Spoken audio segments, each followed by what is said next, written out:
Hello, my name's Fred Hughes, Amazon best-selling military science fiction author.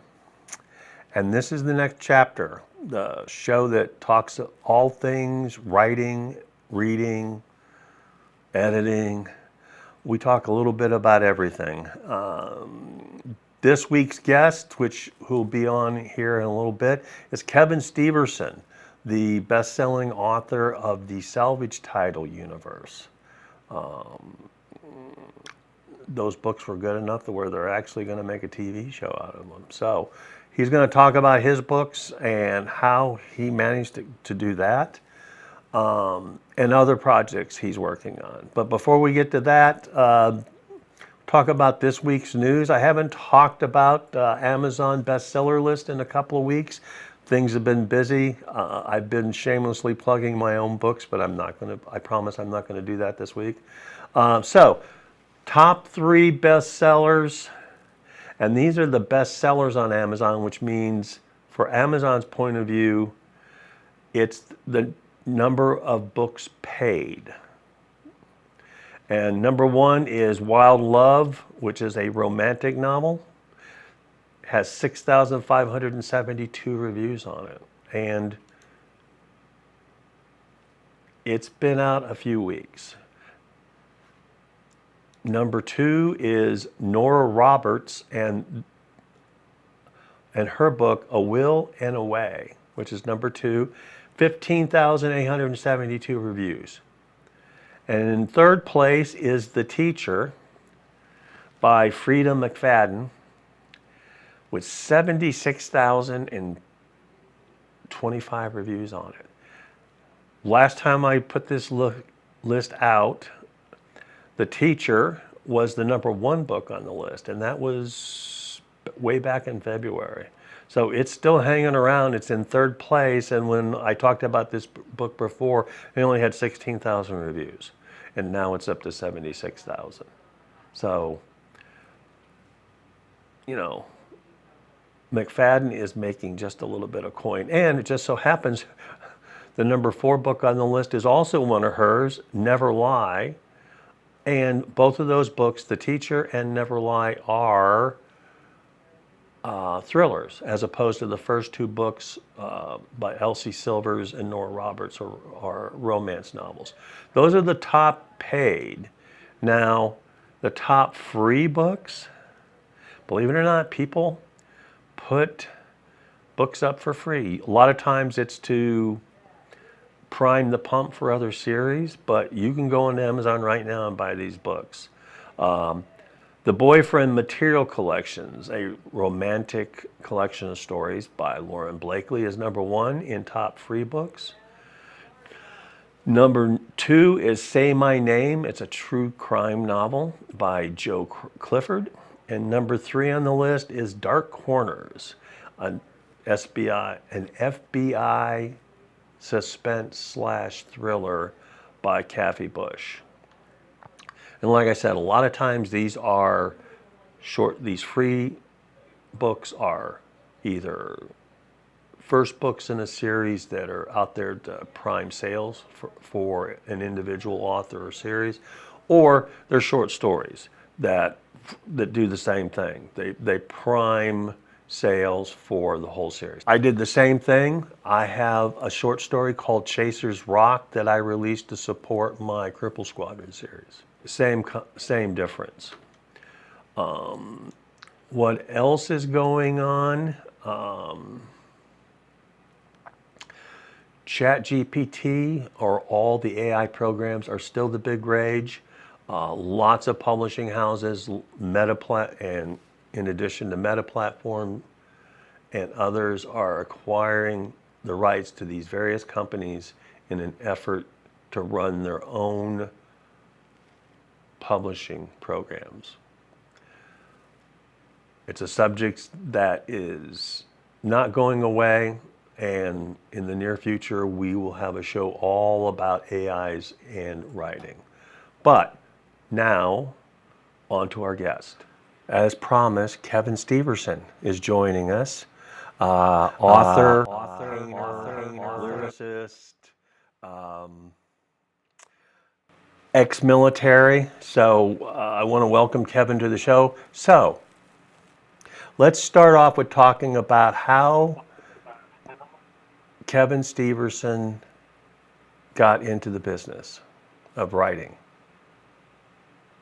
Well, while I was in the military, I wanted to write, but there's just not enough time. So I was running a unit, as a senior NCO in that unit, and I just didn't have time to write. But I was a voracious reader, read everything, been reading for years, which I think most of us authors are readers. I mean, it just goes hand in hand. And so I knew I wanted to write. I knew I had stories to tell, but I had to wait till I retired. So just as soon as I retired in 2017, I started writing and wrote the first story, Salvage Title, my character Harmon Tomerall.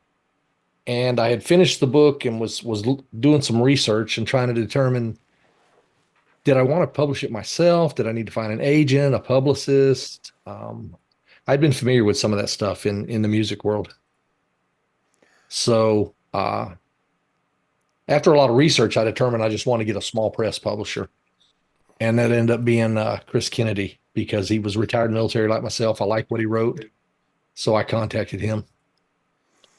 So Salvage Title, is that sort of like all of us have books that were kicking around in our head that this is the book I plan to write when I get it. So Salvage Title was that book for you.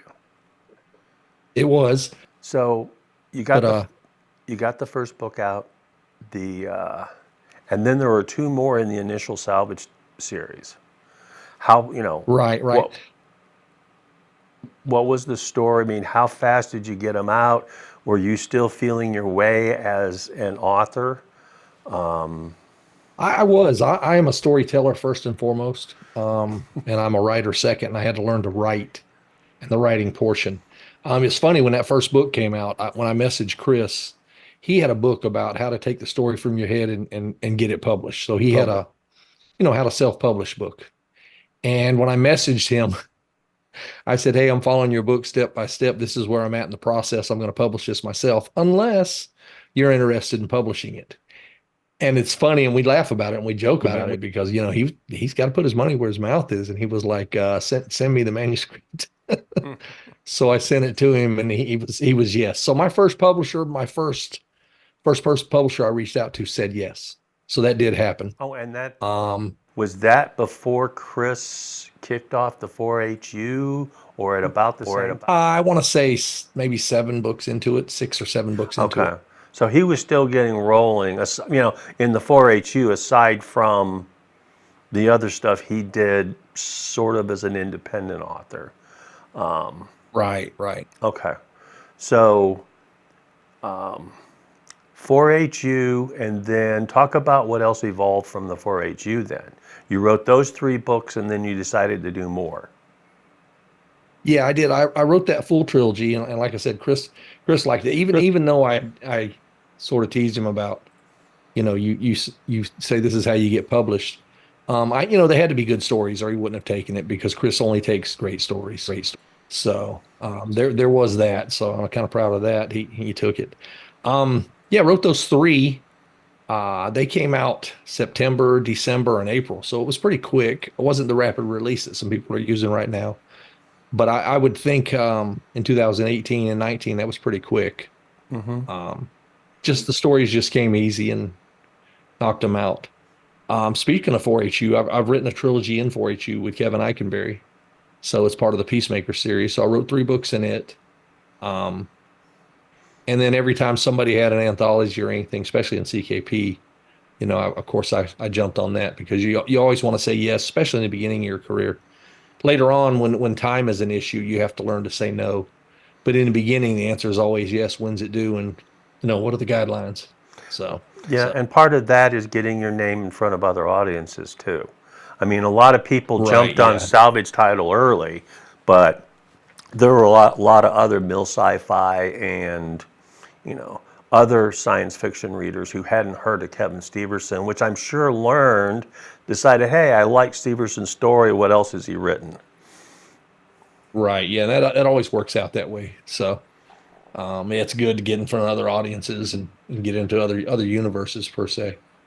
And I've done anthologies with other publishers also, just the same way. Mm-hmm. Wrote a novella with Kevin J. Anderson and Kevin McLaughlin, William Allen Webb, Bill Webb. Okay. So So we're going to come back after the break and talk to Kevin some more about how he got started as a writer.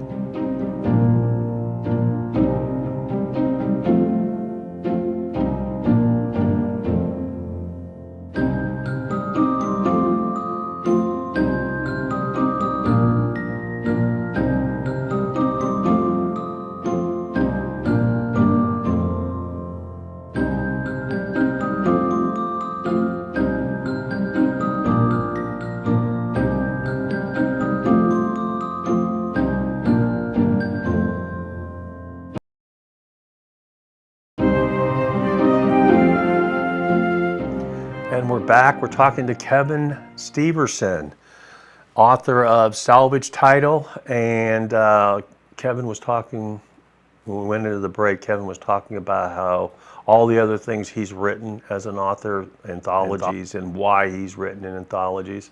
So let's go ahead and pick up where we left off, Kevin. So you've not only written short stories for Chris Kennedy anthologies, you've written some in anthologies for some of the big names in science fiction. yeah, I've written with Kevin J. Anderson. You get a chance to write with him, you always say yes. Oh yeah, I mean that's like if he asked, or if Chuck Gannon asked, or if David Weber or Jonathan Mayberry, you're going to say, well, yeah. How fast do you need my Yeah, story? exactly. That's the only way to do it. Um, and I've written for a handful of publishers, like I've said, with Shadow Alley Press, that one was with those guys and a few others. I've written in the LBU, which is the Last Brigade Universe with Bill Webb, William Allen Webb. So done some of that. And we'll talk about your relationship with Bill here in a little bit, and some of your collaborative efforts the two of you have worked on. Right. But being writing or scribbling words down on paper was not the first writing you did, though, is it? No, it's not. I joke because I say I'm the unicorn. And this is how it's supposed to go in the writing world, right? Correct me if I'm wrong, but the first publisher says yes, the first story hits Amazon and is ranked below 1,000. And then you get a movie deal at about 18 months into that, and that's how it works, right? Yeah. And that's Yeah, how it no, did work it's for not. you. But But I joke about that. But with songs, I've written hundreds of songs and been told no hundreds of times. So I've been told no a lot, just in a different medium, yeah. because that's the way it works. With songs are a lot different. But I have had 10 songs cut out of Nashville, so there is that. And then there's one that I'm featured on that I actually sing on. They tricked me into that one. I I destroyed my voice screaming at soldiers in the military, Oh in all yeah. those years. And so in the studio, I'm good enough to sing it once or twice just to get the melody down, and so the actual artist can take the song and go from there. Well, this one time in the booth, the platinum producer kept me in the booth and had me do take after take, and I saw the guys out there laughing in the room. And when it was all said and done, they left me on the song featured singing the hook that I wrote. Well, And it that's went on the compilation album for the record label and was actually on the shelves at Walmart across the nation. So it wasn't just something they stuck on iTunes. So But that's not all you did in the music industry. I mean, and to me, writing lyrics to a song is, that's extraordinarily hard. But you also managed a band, correct? I did. I managed and was tour manager for band Cypress Spring. I actually brought them up to introduce them to the label in Nashville in 2014. Actually, it was Valentine's Day 2014. Went up there and they got the deal and got them signed, and I was on the road with them for about 6 years, um, doing that thing until COVID hit, and then of course that wiped out most of the touring. So So, so you were writing your salvage title books and becoming, you know, best-selling author, and at the same time you're running around the country on a tour bus with Cypress Springs. Um, right, yeah, we ran around, and I mean, in the beginning, we were pulling a trailer with the pickup truck and the Suburban, and then it moved up to the big 40-footer, the RV kind of thing. And so, So, yeah, we so did a West Coast run one time. We did 12 shows in 17 days, all the way out to California and back to Nashville. So, I mean, and that was, hearing that, because I didn't know that part of it. I mean, I knew that you had yeah, been a tour manager and wrote music and everything, but now I have. Well, number one, the people who say they don't have time enough to write, if you found time enough to write doing all of that, then obviously that's, there's time enough for other people to write too, as far as books are concerned. So, well, yeah, I know sometimes life people say, gets, I don't have time to write. And then you watch them post about how they marathon the new series on Netflix. And I'm like, how did you I, do that and still say you don't have time to write? I, That I, doesn't make any sense I to me. won't argue with you. Or they've been to 3 hockey games this week, or, don't get me wrong, life can get in the way. Both you and I both know about that. Both of us have had, I'm not going to delve into what they are, but both of you, you have health issues, you have family issues that, that you have to Right. deal with. And okay, yeah, those are legitimate reasons for not practicing your craft, but I don't want to use the word whine, but I guess that's the best word, that you're not getting any writing done. When, like you said, I just binged watched the entire first season of, you know, Madam Secretary or whatever, and Right. so obviously you know, and it's just like anything else. If you want to be, and obviously you are because of all the projects you have going, if you're serious about being an author, then write. I don't like to think of it as a job, and I don't think you do either, but it's our professions now. So, Right. and Yeah. And it is work. I mean, if someone wants to write just for themselves or just so friends and family can read it and so they're published, and that's fine. There's nothing wrong with that. But if you really want to make it a business and you want to make a go of it, full-time job, income, that kind of thing, you have to learn more than just writing. You've got to learn advertising. You got to learn social media. You got to learn what to do and not to do on social media because some things you post are not helping your career, no matter how you feel, whether it's politics, religion, anything. It's just you have to be cognizant of it. You have to be aware of what you're doing. So oh yeah, and that's something we'll, a little bit later in the show we'll talk about that because you, Bill, and myself, we're the CKP associated authors who I think preach the most about advertising and marketing. That you just can't write, right, turn the book into, Chris Kennedy and, you know, to publish and then sort of wash your hands, and it's like, oh, I've done my part. No, if you want your book to be successful, and that can mean different things to different people. I mean, whether it's your right, ranking or you become, all of a sudden every convention in the country wants to invite you as a guest, or you're making, or you're putting some money in your pocket.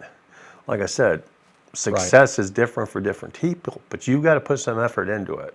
And we talk about it all the time. And that means you have to spend a little bit of money. You have to spend a little bit of time doing other things. Like, I know right. you're good about, and literally anybody that makes a post, or asks a question or sends you a, instant message or whatever, you answer it so that your fans know that, hey, I'm paying attention to what you're telling me. Right. Right. Yeah, you have to pay attention. And then you just have to watch how you answer it. You need to be honest. At the same time, there are some things you avoid. If a fan asks me what I think about what's happening in the world or religion, politics, Oh, no. um, that's not what I'm here for. No. You know. If you want to ask So me, what the next book's about or what, or when, and we'll talk about this after the break, when's the movie coming out, then I'll be happy to answer that. sure. All right, so we're going to go into the break right now. We're talking to Kevin Steverson, best-selling author of the Salvage Universe series. We're going to talk to him about his movie/TV deal and where that stands, and about the other Salvage title books. This is Fred Hughes and the next chapter.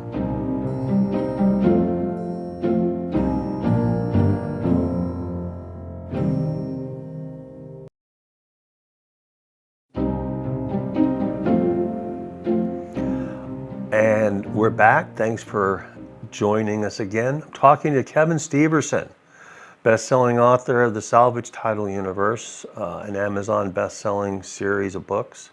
Kevin, there's more to Salvage Title than just your first 3 books, isn't there? An anthology came out, and then I followed it up with Hide the Lightning and Salvage Mother. But there are 26 books in the universe right now. And then David Allen Jones just turned in another, went through me. Of course, I read every word written in my universe before the authors send it up to the publisher. So, yeah, so there'll got to be number 27, I believe. And then a few other authors are halfway and 3/4 through some more books. So I've opened the universe up, some great trilogies within it. And it's just growing. It continues to grow. So you don't have to say anything that's confidential or anything like that. That's obviously always the case. But tell everyone, you referenced being a unicorn, how you literally wrote your first book in your first series, and all of a sudden people in Hollywood or wherever, there's more places than Hollywood that do it, were beating down your door or asking about getting the rights to turn the Salvage Title books into, put it on film. So what was that like? Or what was that process? I had known Shannon Houchins. Shannon Houchins is the CEO of Hideout Pictures. And they've done television series. They've had full series on TV. They've done movies. They've been part of movies. They put out the movie Old Henry, which is a Western that came out about 2 years ago. Really great reviews. If you like Westerns, on Rotten Tomatoes, both sides of the review, both the critics and the fans, are above 90, which doesn't happen very often on Rotten Tomatoes. So Old Henry is a movie you want to see. And it'll tell you the quality of the studio that picked it up. But I had known Shannon since 2011. He's part of also the record label that the guys are signed to and that kind of thing. Got them signed to in Nashville. But I never pushed my books on him as far as, hey, would you want to make this a movie? Because that's not cool to do that to somebody, a friend of yours. Right. But he did message me one Friday and say, hey, I picked up your book. I grabbed the digital copy and I'm going to read it, And it was during the COVID. And the next thing you know, he's messaged me on Sunday saying, I didn't get a lot of sleep all weekend. I read all 3 books. Thanks a lot for that. And I'll be calling you tomorrow. And then it went from there, which was funny enough. I kind of knew the guy. And so picking it up for the movies. But I got another message through Chris where someone else was looking to do the same thing. And they were out of Hollywood. So it wasn't just him looking at it. It was other people too. Of course, I went with him because I knew him. So right. You knew you were going to get a halfway decent deal with him. Right. And he had dealt with me before with the band and with contracts and with shows and as far as that kind of thing. So when I got the big contract from Hideout Pictures, there were no games being played. And of course I had a few asks and, those were good asks. And so they were added to the contract and that kind of thing. I can't discuss the contract itself. No. I wouldn't want you to. Now, do you have anybody can go online and just Google contracts just to see what they're about, and there'll be different ones, but it gives people a rough idea. So did you pull a Stephen King ask that you appear in the show? No, I didn't do that. And that's I want to give that advice. If anybody's looking at your books or your novels or anything to begin with, considering it for movies, you can't be you can't be a prima donna. You can't get in there and say, it's my baby. I want to have a say on the script. I want to have a say on this. You do that and they're moving on because there's 9 other books in the top 10. So I just have to stay in my lane. I wrote the stories. Somebody in the guild wrote the script, and the script is done now on IMDb, which is the movie website. You could type in my name or Salvage Title, and it'll show you that the person who wrote the script has got the credits for it now. So the script has been done. They're fine tuning it. So it's actually in development. It's not just announced or it's not just optioned. So it's actually in development. So they've gone to the step where they have a script or almost have a script, and now it's up to I guess, a producer to put money into it and start, you know, putting an infrastructure together to make it. Right. Yeah. Hideout Pictures has that. That's another Oh, branch of their okay. company. They actually, where they finance other films. I think they helped finance the last Jay and Bob silent movie, that kind of thing. Yeah. Okay. Silent Bob or whatever. So they have that branch too. So it just takes time. The wheels turn slow in Hollywood and even outside of Hollywood doing the same thing. And the writers' strike didn't do you any favors either. No, that's right in the middle of everything. So that didn't help. So So let's talk about, you know, something totally different, as Monty Python used to say. You and Bill Webb and your collaborative efforts on your noir books that you two are writing. right, So why don't right. you tell the fans about them? Because I'm sure there's a lot of people that don't know that Kevin Steverson writes something besides science fiction. Yeah, yeah. I write science fiction, a little fantasy, and then the noir books. We've got three of those. There's the first one there, the Jazzman Requiem. We have three of those now, and then we have an anthology, and really the anthology is four short stories that both of us put together. They're a little longer than normal short stories, but we've got four books out there in it now. And if people are into that kind of book, it's there available on Amazon. We also have them with us at conventions. One of the things we've discovered with that is a lot of people don't realize when they're scrolling through Amazon, hey, I want to read noir. This is what I want, and then looking for it. They don't necessarily go looking for that, but when they walk by it on the table at a convention and they see the fedora and they see the trench coat and they go, "Whoa, I love the Maltese Falcon." And the noir books we had at Tupelo Con sold out in the first 3 hours on Saturday, and I mean sold out, gone, gone. So this may be one of those things that in person is we sell a lot more of, which is okay.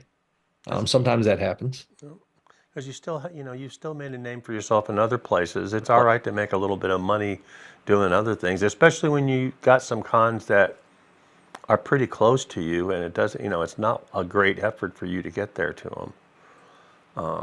Right. Yeah, exactly.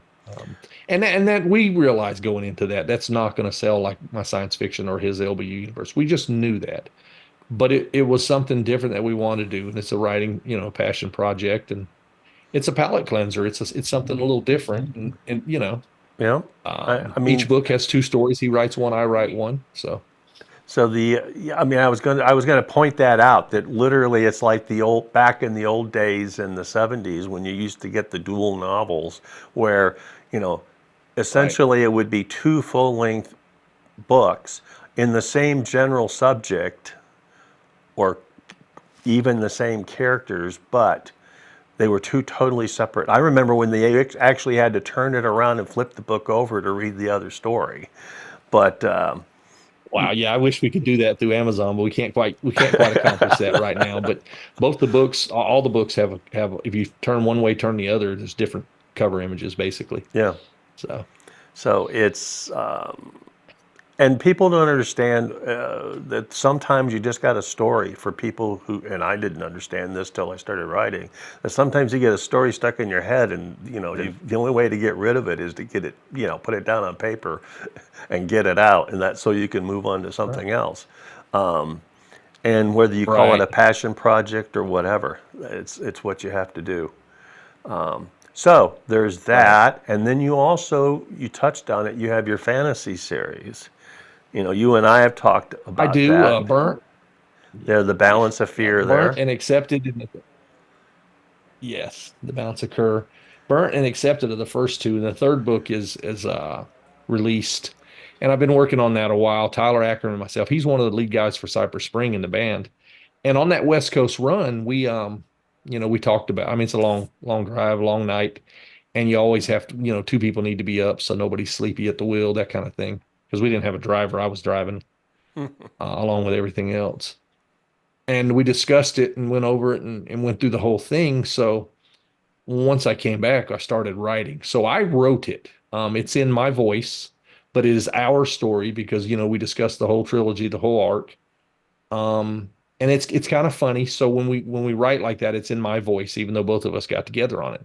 With songs, I will write the lyrics of the song, and Tyler will stick the melody to it, stick the music to it, and he'll deliver it. And a lot of times with music, it's the delivery. Oh You know yeah. how his vocal inflections, where he puts the stress. So for songs, I write it and he delivers. For books, we get together on it, and then I deliver basically. So it's kind of a neat thing between us. I'm Fred Hughes, and we're talking with Kevin Steverson. When we come back from the break, Kevin's going to tell us about all the upcoming projects he has with Chris Kennedy. So we'll talk about that with Kevin after the break. My name's Fred Hughes, and this is the next chapter.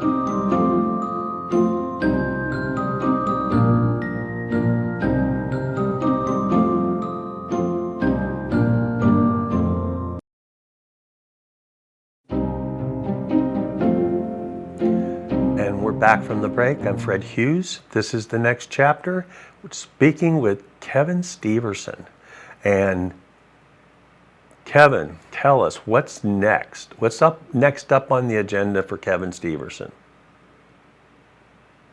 Well, I am finishing up the third fantasy novel to finish that trilogy released, and I'm working on a book at the same time, Guardians Covenant book with for Kevin Eikenberry and Chris Kennedy to see if they accept that. And then I will be writing a trilogy within the Salvage universe, bringing back the main characters, Harmon Tomarol and the gang and everybody else, to start a new series within it. Got a big war looming from a race that's trying to sneak into our galaxy from their galaxy. So that's going to be a pretty big thing for myself and the other authors in the universe. And then I have a new science fiction series that'll get released close to Christmas time. I'm going to drop 3 books back to back to back on that. I'm not going to reveal anything on it just yet. It will be self-published just because, you know, you don't need all your eggs in one basket. So I need some self-published stuff besides, you know, with Chris and some of the other publishers. Um, so that one series will be self-published. And then there's always songwriting. I got a song almost complete. I started writing the other day, so I'll get that to Tyler or a couple other guys and see what they think. So there's always the songwriting going on too. Not that I'll ever get back in the booth and sing another one and get it out there. I've already checked that block on the Yeah. bucket list, so that one's done. So, Which go ahead. I was going to say, I looked just out of curiosity the other day on some of the streaming services, Spotify, and that song's almost at 300,000 plays on Spotify alone, and of course the video on YouTube and that kind of thing. So it's just surprising to me because, like I said, I destroyed my voice years ago. So to see that is it's kind of neat. So Oh yeah. I mean, yeah, it does make it seem like, okay, maybe I am halfway decent at this. well, it doesn't hold. I can't do it for long. It doesn't hold up because No. it'll start Oh, cracking. You know, well, you scream at soldiers for 20 oh, I years, and know. you I know. mean, and yeah, not just scream at them. It's like all the words you used. Because I know because I used the same ones. Yeah. But the I think the last topic I wanted to go over with you is CK Chris Kennedy Publishing International. You're one of the three. What are actually your Bill and Mark's titles? We are we are actually editors, Okay. editors because we put it together. The idea came up because I had the rights to the foreign language for my books, and I was talking about that with Bill, and then we talked to Mark, who's really good with computers and that kind of thing, and we got together and 3 of us kicked it around and figured it out, and so we proposed it to Chris. Not only can we do this with mine, but we could do this with other books, and CKPI was born, Chris Kennedy Publishing International. So the 3 of us, we facilitate the translations of books, and we're at almost right at 400 books so far. And how we do it is proprietary, so I won't go into the details, but there are teams of native speakers in German and French Got some Spanish because there are 12 books in Spain right now, and of course it goes on the Spanish market everywhere. But there's about 400 books now been published, and more listed. I mean, we got more coming. It's not going to slow down. Like I said, we have the team of native speakers that do the proofing and the whole all that kind of thing, and we facilitate it and we edit it. And so when Chris gets it, he's able to just do a few things to it and upload it because we've done it all for him. Which he's got a lot on his plate, so that helps him out a lot. So For the authors that are out there, whether, I doubt that, the Chris Kennedy authors know about this, but if you're an author watching the show out there or a wannabe author, this is one of the advantages the right publisher can give you. Because I know when I did it, I mean, Kevin's a lot smarter than I am, but I know when I wrote my books, I never envisioned it being in another language. So when all of a sudden they said, "Oh, and oh, by the way, we're going to translate your books into French and German, and sell them over there," it's like, well, damn, that's free money. I never expected to sell books in yeah, France, so sure, go ahead. That was my answer. yeah, it is. Yeah, because the author doesn't have to do anything. Yeah, you're Yeah, right. you've already done the hardest part. That was writing, creating the story, creating the characters, and writing the book. Now, the other thing is, and I want to say Chris is actually, I mean, it's translated and published under Chris Kennedy Publishing International, but Right, you've actually translated other people's books that weren't originally CKP books, but you've obtained the right. Yeah, rights. there are contracts with other authors. I want to say Yeah, a you're lot of. right. Other publishing companies and other authors. Yeah. I'm So, sorry. no, you're right. I mean, I want to say, I know right off the top of my head, I think Chris Nuttall has several, a lot of his stuff that's already been translated. And then there's a few others. So, yeah, if you out there and you're with a small publisher and it's like, well, why isn't my publisher translating my books? First off, it's hard. The foreign market Yeah, is tough. I don't want to say they are anti-American, but they will be people looking to tear your books apart because, oh, this was a very poor translation. Never mind in a native speaker translated it. But, you'll get a lot right. of negative reviews and everything else. But they are, especially the Germans, but the French, surprisingly as well, are really want science fiction books. And others, but Chris CKPI basically does science fiction. So I know I've sold a few, and I know Kevin sold a bunch. But so, if, it's something to think about in your writing career. So as we close this down, is there anything you want to pitch right now, Kevin? As far as No, well, the Salvage universe. If you haven't taken a look into it, there's 26 books waiting for you. So if you're one of those people that just like to read and read and read, it's there and it's waiting for you. I can't really pitch the stuff I'll do late in the fall no, no, because no. that's sort of And we'll have you close to the back on. vest until it happens. And we'll have you back on when that comes out, especially since it's going to be in indie, and the two of us can talk like indie authors then. Right, right. So we've been talking But with. and the noir stuff, if you like the noir, it's there. So Okay. go ahead. I'm sorry for you. No, no, no, no, no. I didn't realize you were going to go ahead, but hey, I can't. I love the salvage title stuff. If you start with book one, read it. I guarantee you'll at least read the rest. I want to thank Kevin for being with us. I'm Fred Hughes, and this is the next chapter. I'll see you next week.